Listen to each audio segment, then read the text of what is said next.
തലസ്ഥാനത്തിന്റെ പ്രിയപ്പെട്ട രവിയേട്ടൻ എത്തിച്ചേർന്നിട്ടുണ്ട്. ഞാൻ കുറച്ചു നേരമായി പറയുകയായിരുന്നു, ഇപ്പൊ രാവിലെ നമ്മളെന്നും കുശലം പറയുന്ന ഒരു ചായക്കടയുണ്ട്, പൂട്ടി ഇന്നില്ല. അത് വലിയ വിഷമാണ് ഇന്നില്ലാതുകൊണ്ട്. രാവിലെ എനിക്ക് അവിടുന്ന് പൊട്ടും ഒരു പഴുവന്റെ റോബസ്റ്റ പഴം അതാത് രാവിലത്തെ ഇല്ല, ഇന്നില്ല. കുഴപ്പമില്ല, നോക്കാം. ഉള്ളത് കൊണ്ട് അഡ്ജസ്റ്റ് ചെയ്യണല്ലോ. ഏത് സ്ഥലത്ത് പോയാലും എങ്ങനെയായാലും അവിടുത്തെ സ്ഥിതി അനുസരിച്ച് ജീവിക്കണല്ലോ. എങ്ങനെയാണ് ഇന്നത്തെ ഒരു പ്ലാനിംഗ് ഒക്കെ? എങ്ങനെയാണ്, ഏത് മണ്ഡലം കേന്ദ്രീകരിച്ചാണ്? ഇന്ന് പാറശാലയാണ്.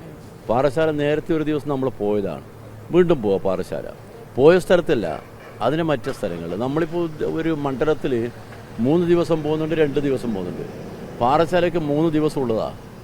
അത് 2ാം ദിവസം ഇനി പോകുന്നു. ഇനി ഒരിക്കൽ കൂടി പോകണം. എന്ന് പറഞ്ഞാൽ നമ്മൾ കൂടുതൽ ആളുകളുമായിട്ട് അടുത്ത് ബന്ധപ്പെടാൻ വേണ്ടി പരിശ്രമിക്കുക. ഇപ്പോൾ അതിനൊരു വലിയ ഗുണമുണ്ട്. നമ്മൾ ആദ്യം സ്വീകരണമാണെങ്കിൽ ഇപ്പോൾ ആഘോഷം പോലെ ആ സ്വീകരണങ്ങൾ, പൂവെടികളുണ്ട്, അതുപോലെ തന്നെ ആളുകൾ ഡാൻസ് ചെയ്യുന്നുണ്ട്. പിന്നെ പല രീതിയിലും ഞാനവിടെ ചെല്ലുമ്പോൾ ഒരു കൊച്ചുകുട്ടി പാട്ട് പാടുന്നുണ്ട്.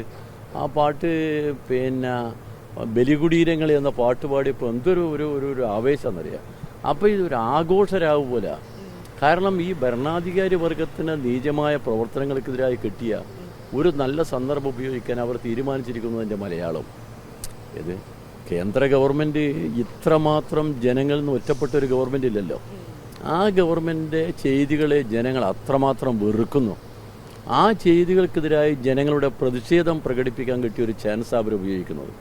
അതവർ നന്നായി ഉപയോഗിക്കുന്നുണ്ട്. അതിലിപ്പം അതിൻ്റെ ഒരു ഭാഗമായിട്ട് ഇതിനെ ഞാൻ കാണുന്നത്. ഇപ്പം രവിയേട്ടൻ സൂചിപ്പിച്ചതുപോലെ തന്നെ നമ്മൾ ഈ തെരഞ്ഞെടുപ്പ് പ്രചരണവുമായി ബന്ധപ്പെട്ട് പോകുമ്പോഴൊക്കെ അറിയാം, അവിടെ ഉള്ളൊരു ആവേശം ഇരട്ടിയായിട്ടുണ്ട്. നമ്മൾ ഈ പ്രചരണം ആരംഭിച്ചപ്പോഴുള്ളൊരു ആവേശമല്ല, അത് സാധാരണക്കാരായ ജനങ്ങൾക്കിടയിൽ പോലും ആവേശം ഇരട്ടിയായിട്ടുണ്ട്. അത് ജനങ്ങളത് ശരിക്കും ഏറ്റെടുത്ത് പോവാ. നമ്മൾ പുറത്തുള്ള പ്രചരണമൊന്നുമല്ല വിഷയം.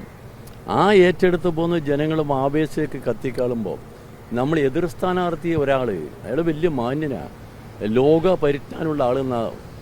എനിക്ക് അദ്ദേഹത്തെക്കുറിച്ച് വലിയ ബഹുമാനമല്ല, അറിവുള്ള ആളാ, പണ്ഡിതനാ നോക്കിയാണ്. പക്ഷെ ഇന്നലെ അദ്ദേഹം പറഞ്ഞ ഒരു ചാനലുകാരനോട്, എന്തിനാണ് ഇയാൾ മത്സരിക്കുന്നത്, BJP നമ്മൾ മത്സരിച്ചാൽ പോരെന്ന്. ഇത്ര അപക്വമായ ഒരു വാക്ക് ഞാൻ പ്രതീക്ഷിച്ചില്ല. മാത്രമല്ല ആ വാക്കിനകത്തൊരു അഹങ്കാരത്തിൻ്റെ സ്വരമുണ്ടോ എന്നൊരു സംശയമുണ്ട്. ജനാധിപത്യത്തിൽ ഒരിക്കലും അങ്ങനെ പറയാൻ പറ്റില്ല. ആർക്കും മത്സരിക്കാമല്ലോ ജനാധിപത്യത്തിൽ.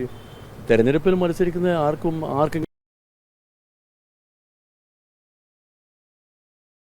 MP ആയിരുന്നാൽ മറ്റാരും മത്സരിക്കാൻ പാടില്ല, ഞാൻ മാത്രം മതി എന്ന് പറയുന്നത് അത് അഹങ്കാരത്തിൻ്റെ ശബ്ദമാണ്.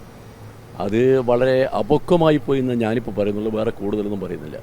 അത് ആ വിഷയം മാറ്റി നിർത്തുകയാണെങ്കിൽ, നമ്മുടെ ഈ മുഖ്യമന്ത്രി മണ്ഡല പര്യടനം ആരംഭിച്ചത് തിരുവനന്തപുരം മണ്ഡലത്തിൽ നിന്നാണ്, അങ്ങയുടെ മണ്ഡലത്തിൽ നിന്നാണ്. അതിൻ്റെ ഒരു ആവേശം വലിയ തോതിലായിരുന്നു. ഇനിയിപ്പോൾ അടുത്ത ആഴ്ചയാകുമ്പോൾ CPIM-ന്റെയും CPI-യുടെയും ഒക്കെ കേന്ദ്ര നേതാക്കൾ അടക്കം ക്യാമ്പയിനിങ്ങിൽ എത്തുകയാണ്. അപ്പോൾ ആ ഒരു പ്രചരണ ഉണ്ടാകാൻ പോകുന്ന ഒരു മാറ്റം അതെങ്ങനെയാണ്? വളരെ വലുതാണ്.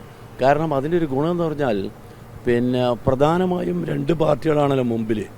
ഒന്ന് CPM, പിന്നെ CPI. ഈ 2 പാർട്ടികളും ഒരു മനസ്സാലെ പ്രവർത്തിക്കുന്നുണ്ട്. 2 പാർട്ടികളും പ്രവർത്തകന്മാർ, അതുപോലെ തന്നെ മറ്റ് പാർട്ടികളും ഓരോ പാർട്ടികളെയും കഴിവിനനുസരിച്ച് പ്രവർത്തിക്കുന്നുണ്ട്. ഇടതുപക്ഷ ജനാധിപത്യ മുന്നണി ഒരു ചെയിൻ പോലെ ഒരുമിച്ച് പ്രവർത്തിക്കുക. സ്വാഭാവികമായിട്ടും പലപ്പോഴും അതിനെക്കുറിച്ച് ഒരുപാട് അവർക്ക് അപവാദങ്ങൾ പറഞ്ഞുകൊണ്ട് രക്ഷപ്പെടാനേ അവർക്ക് മാർഗമുള്ളൂ. UDF പറയുന്നത് എന്താ പറഞ്ഞാൽ, CPM-കാർ എല്ലാവരും മറ്റു മണ്ഡലത്തിലേക്ക് പോയിരിക്കുന്നു. അത് അവരെല്ലാം തീരുമാനിക്കണ്ടേ. അങ്ങനെ പോയാൽ അവർക്ക് ഗുണമില്ല. എന്നാലേ അവർക്ക് ഗുണമില്ല, പിന്നെ അവരിത് പറഞ്ഞു നടക്കേണ്ട കാര്യം എന്ന് പറഞ്ഞാൽ ബോധപൂർവം നമ്മളിടയിൽ ആശയക്കുഴപ്പം ഉണ്ടാക്കാൻ വേണ്ടി പറ്റുമോ നോക്കുക. ഇതൊന്നും നടക്കുന്ന കാര്യമില്ല എന്ന് അവരാദ്യം മനസ്സിലാക്കണ്ടേ. നമ്മളെ പ്രസ്ഥാനം എന്ന് പറയുന്നത് ജനകീയ പ്രസ്ഥാനമാണ്. ജനങ്ങളാണ് നമ്മൾ അടിത്തറ. ആ ജനങ്ങൾക്ക് വേണ്ടിയൊരു പ്രസ്ഥാനത്തിൻ്റെ പ്രവർത്തകന്മാർ അവർക്കൊരു ലക്ഷ്യമുണ്ട്. ആ ലക്ഷ്യബോധത്തോടെ വരിക. അല്ലാതെ മറ്റെന്തെങ്കിലും ഒരു താല്പര്യത്തിന് ഇവിടെ ഇരുന്നതല്ലല്ലോ, ലക്ഷ്യബോധത്തോടെ വരുന്നതാണ്. പണം കിട്ടാതെ കൊണ്ട് പ്രവർത്തനം നിന്നുപോയിട്ടില്ലല്ലോ. നമുക്ക് അങ്ങനെ ഒരു കാര്യമില്ല. പണമില്ലാത്ത പാർട്ടിയാണ് എന്നെല്ലാവർക്കും അറിയാം. അവർ തന്നെ സ്വയം തന്നെ എല്ലാം സഹിച്ച്, മാത്രമല്ല ഓരോ സ്ഥലത്തും ചെല്ലുമ്പോൾ എന്തൊക്കെ സാധനങ്ങളാണ് കൊണ്ടുത്തരുന്നവർ. അവർക്കെന്തൊരു ആവേശം. ഇതൊക്കെ സഹിച്ചിട്ട് അവർ നിൽക്കുന്നതിനാണ്.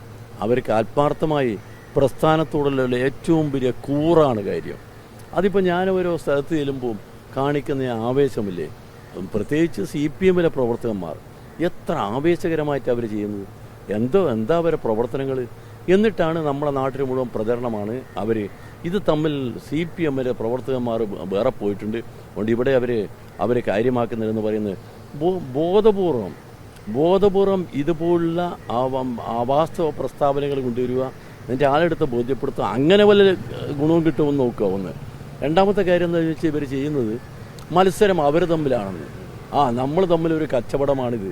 ആര് BJP-യും കോൺഗ്രസും അല്ലേ, രണ്ടിൽ ആര് ജയിച്ചാലും അവർക്ക് വലിയ പ്രശ്നമില്ലല്ലോ, അതാണ്. പക്ഷെ അതല്ല, ഇവിടെ BJP എന്ന് പറയുന്നത് നമ്മുടെ മുഖ്യ ശത്രുവാണ് BJP. ആ BJP തോൽക്കണമെന്നുള്ളതാണ് നമ്മുടെ നാട് ആഗ്രഹിക്കുന്നത്. കോൺഗ്രസ് ചാഞ്ചാട്ടക്കാരുടെ പാർട്ടിയാണ് കോൺഗ്രസ്.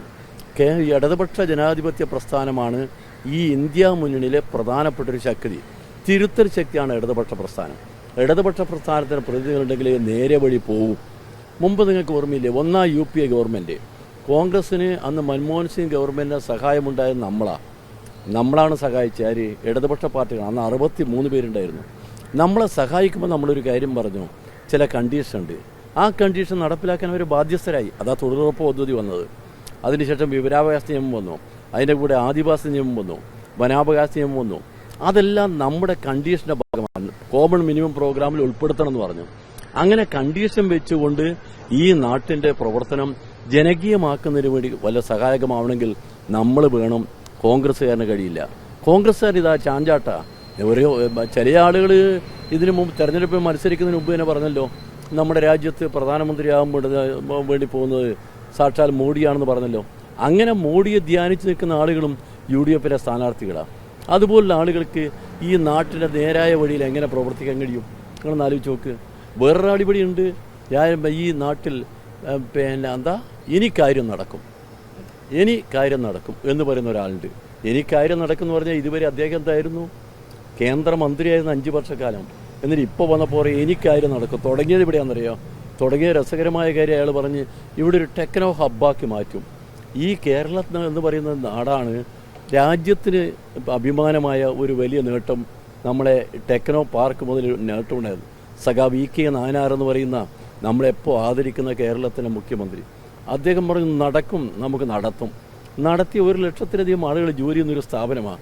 എന്താ പറയുക, ടെക്നോ ഹബ്ബാക്കും. എനിക്കൊരു വലിയ മഹത്തായ ആശയമുണ്ട്. ആശയം കൊണ്ട് പറഞ്ഞിട്ടില്ല. 5 വർഷക്കാലത്തിനടുക്ക് തിരുവനന്തപുരത്ത് ഒരു തീപ്പെട്ടി കമ്പനി ഉണ്ടെന്നോ? അവരെ പാർട്ടി ഉണ്ടല്ലോ BJP എന്തെങ്കിലും കൊണ്ട് അവർ മത്സരിക്കുന്ന മണ്ഡലമല്ലേ? ഒന്നും ചെയ്യാതെ ഇപ്പോൾ വന്നിട്ട് പറയാം ഞാൻ ഇനി ചെയ്യാൻ പോകുന്ന വലിയ കാര്യം ലോകകാര്യങ്ങൾ. ഒരാൾ ലോകത്ത് ഇരട്ട നഗരത്തിൻ്റെ കാര്യം അതിന് അയാൾ പറയുന്ന അത് കോർപ്പറേഷൻ സഹകരിക്കാതെ ഉണ്ടാകുന്നത്. ആരെ പറഞ്ഞ് ബോധ്യപ്പെടുത്താൻ? ഇതൊക്കെ ജനങ്ങളെ മുമ്പിൽ പോയി ജനങ്ങളെ എങ്ങനെയെങ്കിലും എന്തെങ്കിലും നുണ പറഞ്ഞ് ജനങ്ങളെ ബോധ്യപ്പെടുത്താനാണോ? അത് ഈ ജനങ്ങൾ വിശ്വസിക്കില്ല, ഉറപ്പാണ്. പിന്നെ പറയുന്നത് എന്താ പറഞ്ഞാൽ വിഴിഞ്ഞും തുറമുഖം വന്നത് എൻ്റെ ഒരൊറ്റൊരു ഗുണം കൊണ്ടാന്ന് ഞാൻ ചിരിച്ചു പോയത് കേട്ടോ എന്ന് പറഞ്ഞാൽ അതിലൊരു സത്യമുണ്ടാവും. ചിലപ്പോൾ അദാനിയുമായുള്ള ബന്ധം, ആ ബന്ധത്തിനൊരു കാരണം ഇതുകൂടിയായിരിക്കും. അതായിക്കോട്ടെ, ആരമാണെങ്കിലും ബന്ധപ്പെട്ടോട്, അതിന് പ്രശ്നമില്ല. അതല്ല, പക്ഷെ ഇതാണ് കേസ്. നമ്മുടെ നാടിൻ്റെ പൊതുവായ കാര്യങ്ങളിൽ ജനങ്ങൾക്ക് വേണ്ടി പ്രവർത്തിക്കുന്ന ജനകീയ പ്രസ്ഥാനം ഇടതുപക്ഷ പ്രസ്ഥാനം എന്ന് ജനങ്ങൾക്കെല്ലാം നല്ലപോലെ ബോധ്യമുണ്ട്. അതുകൊണ്ട് ആ ഇടതുപക്ഷ പ്രസ്ഥാനത്തെ ശരിപ്പെടുത്താൻ വേണ്ടി കേന്ദ്ര ഗവൺമെൻറ് കച്ചകെട്ടി ഇറങ്ങിയിരിക്കുക. എന്തൊക്കെ ഏർപ്പാടുകൾ ഇവിടെ നടക്കുന്നത്? അതിപ്പോൾ ഇവിടെ മാത്രമല്ല, നിങ്ങൾക്ക് ഡൽഹി മുഖ്യമന്ത്രിയെ കൊണ്ട് ഒരു പിടിച്ചിരകത്തിട്ടില്ലേ കേജ്രിവാളിന്? ED അല്ലേ? ഈ കോൺഗ്രസ്സുകാരെ പറയുമ്പോൾ കോൺഗ്രസ്സുകാരെ ആലോചിക്കുകയാണ്. ചിദംബരത്തെ കൊണ്ട് 11 മാസം ജയിലിട്ടതാ. അപ്പോൾ ED എന്ന് പറയുന്ന ഒരു സാധനത്തെ ഉപയോഗിച്ചുകൊണ്ട് രാജ്യത്ത് എന്തും നടത്താമെന്നൊരു ഗവൺമെൻറ് കാണിച്ചു തന്ന ഗവൺമെൻറ്റാണ്. ജനാധിപത്യമോ അല്ലെങ്കിൽ നാട്ടിലെ ഭരണഘടനയോ ഒന്നും അവർക്ക് ബാധകമില്ലല്ലോ. എന്തും ചെയ്യുന്നത് അതിനെതിരായി ജനങ്ങൾ ശക്തമായ പ്രതിഷേധം രേഖപ്പെടുത്തുന്നു എന്ന കാര്യത്തിൽ എനിക്ക് സംശയമൊന്നുമില്ല. വളരെ ആവേശത്തോടു കൂടിയാണ് ഞാൻ ഇറങ്ങുന്നത്. ജനങ്ങളെ ആവേശം കൂടിയാകുമ്പോൾ അതിൻ്റെ ഇരട്ടി ആവേശമുണ്ട്. അത് നമുക്ക് ഇനിയുള്ള ദിവസങ്ങളിൽ കാണാം. അപ്പോൾ എന്തായാലും പ്രചരണം ഇന്നത്തേത് ഗംഭീരമാവട്ടെ. ആ രീതിയിലാണ് ഏതായാലും രാവിലെ അദ്ദേഹം ഇപ്പോൾ ഇവിടെ ഈ ജോയിന്റ് കൗൺസിൽ സംസ്ഥാന കമ്മിറ്റി ഓഫീസിൽ നിന്നും പ്രചരണത്തിന് വേണ്ടി പുറപ്പെടുകയാണ്. ഇന്ന് പാറശാല മണ്ഡലം കേന്ദ്രീകരിച്ചാണ് അദ്ദേഹത്തിന്റെ പ്രചരണം എന്ന് പറയുന്നത്.